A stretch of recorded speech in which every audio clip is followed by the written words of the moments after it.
Olá a todos, sejam bem-vindos ao nosso vídeo sobre fatores antinutricionais na alimentação de aves e suínos. Meu nome é Daniel Dantas e hoje vamos falar sobre os polissacarídeos não amiláceos. A fibra é o componente da parede celular de vegetais e está presente em folhas e grãos como o milho, soja, o trigo e não são digeridos pelo sistema intestinal de animais, como é o caso de aves e suínos. A fibra é composta por diversos compostos que incluem lignina em boa parte, além de oligossacarídeos, lipídios, proteínas, minerais, água e outros compostos que incluem fitato, tanino e compostos fenólicos. Além disso, a fibra também é composta principalmente por celulose, hemicelulose e pectina. E é justamente esses três componentes aí que são os polissacarídeos não amiláceos.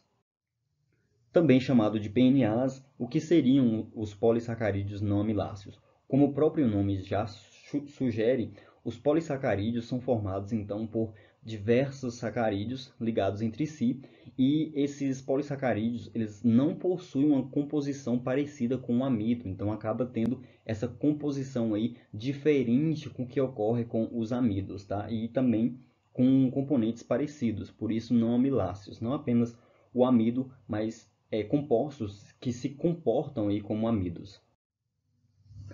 Então, para exemplificar aqui, como polissacarídeo temos o amido, só que é um homopolissacarídeo formado então apenas por glicose, com uma ligação do tipo alfa 1,4 e ramificação do tipo alfa 1,6. E diferenciando então o amido, temos a celulose, que também é classificado como homopolissacarídeo, homo porque possui então apenas a glicose na sua composição, e a diferença da celulose para o amido é que o amido aqui vai conter uma ligação do tipo beta 1,4 e também tem uma cadeia altamente linear. E essa ligação, né, beta 1,4, é justamente ela que faz com que a celulose ela não seja digerido por enzimas presentes aí nos animais. Então, enzimas sintetizadas pelo corpo dos animais. A hemicelulose, diferente do amido e da celulose, ela é classificada como um heteropolissacarídeo, ou seja, possui não apenas um, mas alguns sacarídeos diferentes, compostos então por sacarídeos de 6 e de 5 carbonos, que é o caso de hexoses e pentoses, chamados aí, né, de hexoses e pentoses. E além disso, possui ligação do tipo beta 1,3, beta 1,4 e beta 1,6, e também a cadeia ramificada. E é justamente nessas ramificações que ocorrem essas ligações diferentes do encontrado aí no amido e na celulose. E por último, temos a pectina, também classificada como um heteropolissacarídeo e composta principalmente por ácido galacturônico. Também possui uma ligação alfa 1,4 com o amido, porém, né, possui aí uma cadeia linear. Como objetivo principal aqui do vídeo, vamos falar sobre os polissacarídeos celulose e hemicelulose principalmente. Então vamos deixar um pouco de lado a pectina, mas ela também está inclusa nessa classificação. As principais diferenças, então, aqui da celulose e hemicelulose, dessas duas PNAs, é que a celulose é formada, então, por glicose, enquanto a hemicelulose, além da glicose, possui também em sua composição a xilose, arabinose, mannose, galactose e beta-glucano. Enquanto a celulose possui uma cadeia, então, linear, a hemicelulose possui ramificações, e a celulose com uma ligação do tipo beta 1,4. A hemicelulose possui ligação do tipo beta 1,3, beta 1,4 e beta 1,6. E agora, uma das principais diferenças aqui, conforme a sua composição, né? Isso vai gerar essas diferenças aí, vai acabar gerando então uma diferença na solubilidade desses PNAs. Enquanto a celulose ela é insolúvel em meio alcalino, que no caso, lembrando aí, o que seria o meio alcalino? É um meio em que possui um pH acima de 7. E se a gente lembrar lá, né, o, o intestino ele possui um pH médio de 8, tá? Então, esse meio alcalino seria aí lá no intestino. Então, a celulose ela é insolúvel no intestino, enquanto a hemicelulose lá no intestino, a nível intestinal, terá uma solubilidade, tá? Por conta do meio alcalino do intestino. Então, essa solubilidade da hemicelulose vai fazer com que ela tenha um efeito negativo na nutrição desses animais, enquanto a celulose ele não vai interferir tanto nessa parte. Vale ressaltar aqui que solubilidade e digestibilidade são coisas bem diferentes, tá? Enquanto a hemicelulose é classificada como solúvel, ela ainda assim ela não é digestível, tá? Então ela não será capaz de disponibilizar ali energia e nutriente para que seja absorvido para o metabolismo dos animais. Então, por mais que seja solúvel, ela não é digestível, tá bom? E qual que seria a influência então dessa solubilidade para o organismo do animal? Enquanto a celulose ela é insolúvel, ela não vai reter água e vai fazer com que aumente então a taxa de passagem do alimento, uma vez que ele não vai passar ali pelo processo de digestibilidade. Além disso, a celulose ela pode servir como substrato para micro-organismos, então acaba tendo uma ação prebiótica ali no intestino. Isso faz com que ocorra uma melhora aí do equilíbrio da flora intestinal. Além disso, ela é capaz de reduzir a densidade energética. Novamente, ela não vai ter disponibilidade então, de energia nem de nutrientes para os animais, os não ruminantes, e isso vai fazer com que a densidade energética ela reduza. E isso pode melhorar o bem-estar do animal, principalmente se a gente pensar em períodos de maior temperatura, né, em momentos de maior calor e estresse calórico, ou em casos de animais que possuem uma demanda mais elevada aí de nutrientes, que é o caso de porcas em lactação. Então acaba sendo um fator muito importante então na utilização de alimentos aí ricos em fibras que possuem maior quantidade de celulose na sua composição. Já a hemicelulose, por ser solúvel, ela vai reter água e fazer com que essa água ela crie uma espécie de gelatina, fazendo com que a digesta, né, o bolo alimentar ali, fique então com uma viscosidade um pouco mais elevada. Então ela vai aumentar a viscosidade da digesta e isso faz com que a digestibilidade dos nutrientes ela reduz bastante. Isso porque imagine aí uma gelatina onde possui diversos nutrientes envolvidos nessa gelatina e a ação de enzimas até chegar, né, ou ficar ultrapassando essa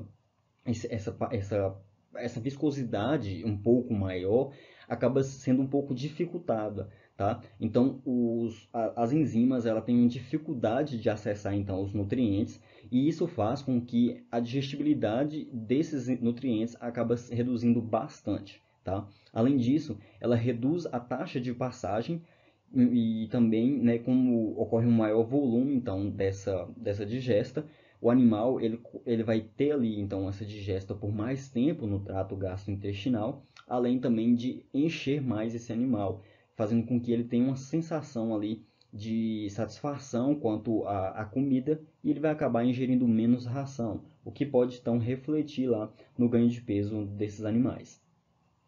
Além disso, as fezes e excretas vão acabar sendo mais úmidas, uma vez que essa viscosidade é um pouco mais elevada. Essas fezes vão ser mais úmidas e, além disso, vão ser ricas em nutrientes. Isso faz com que tenha ali um substrato perfeito para a proliferação de micro-organismos. Isso pode trazer grandes problemas, principalmente para camas de frango, por exemplo, em poideiras. No caso também aí na suinocultura, né? Então essa proliferação de micro-organismos acaba sendo facilitada então por essas excretas úmidas e ricas em nutrientes. Dessa forma, a hemicelulose ela vai acabar tendo um poder mais prejudicial para o metabolismo desses animais, tá? Pela fisiologia desses animais. E temos como alguns ingredientes aí ricos em hemicelulose a aveia e a cevada, que são ricos principalmente nos sacarídeos do tipo beta-glucanos, enquanto outros alimentos como trigo, farelo de arroz, triticale e o centeio, eles são ricos em arabinoxilanos e xilases. Por conta disso, existem algumas enzimas que acabam ajudando a reduzir, então, o efeito negativo desses sacarídeos, como é o caso das beta-glucases e glucanases, tá? Para aveia e cevadas e alimentos e rações ricas nesses alimentos, e para o trigo, farelo de trigo e demais alimentos, temos aí o arabinoxilases e a chilanase. Além disso, muito difícil estar introduzindo na alimentação desses animais apenas um ou outro tipo de enzimas. Então, geralmente são ofertados aí um complexo multienzimático com algumas, né, principalmente esses são os principais enzimas, porém tendo também outras enzimas como celulases, proteases, que acabam estando ali junto nesse complexo multienzimático. E dentre os fatores que afetam a digestibilidade, né, por conta aí do polissacarídeo não amiláceo, está a idade do animal. Então, em animais jovens, possui uma menor produção de enzimas, então acaba tendo uma menor concentração dessas enzimas, fazendo com que ocorra uma menor digestibilidade. Isso principalmente, né, por conta desse maior efeito negativo, então, dos polissacarídeos não amiláceos, fazendo com que em animais jovens sejam necessários mais enzimas exógenas para reduzir os efeitos, então, dos polissacarídeos não amiláceos. Enquanto em animais adultos ocorre uma maior produção de enzimas, isso reduz, então, o efeito negativo dos PNAs e ocorre uma maior digestibilidade dos nutrientes, mesmo quando aí temos uma quantidade mínima aí de polissacarídeos não amiláceos. Isso faz com que em animais adultos tenha uma menor exigência, então, de enzimas exógenas para poder reduzir esses efeitos, tá? Então, os animais adultos, eles acabam tendo aí uma resistência maior aos PNAs. Então, uma inclusão de alimentos ricos em PNAs nos adultos acaba sendo observada. Como citado anteriormente, temos aqui alguns ingredientes, né, alimentos utilizados então na ração de animais, como aves e suínos, que acaba tendo uma limitação de uso, principalmente pelo teor de fibra e pelo nível então dos polissacarídeos não amiláceos, tá? Principalmente aí referindo a quantidade desses polissacarídeos não amiláceos, a quantidade que refere-se à celulose e a quantidade que refere-se a hemicelulose e a pectina, tá bem? Então temos aí, por exemplo, a aveia, que tem um nível de inclusão aí para aves de 5 a 10%, enquanto para suínos de 5 a 20%. Já o trigo para aves de 12 a 30% e para suínos de 10 a 35%. O farelo de trigo, como vocês podem ver, para aves vai ter uma inclusão aí de 3 a 15% e para suínos de 2 a 15%. E entre parênteses, no farelo de trigo, temos o valor de 35%, e esse 35% é justamente para porcas em gestação. Como eu disse antes, são animais que acabam tendo uma exigência um pouco mais elevada de nutrientes, fazendo com que tenha que ter, né, uma ração mais concentrada. Esses animais precisam ingerir mais alimentos também, e por ser rico em fibras, né, o farelo de trigo, por ser rico em fibras, acaba tendo aí um papel fundamental para reduzir o bem-estar dessas porcas, podendo ser utilizado aí até 35%, tá? Dependendo aí da idade também desses animais.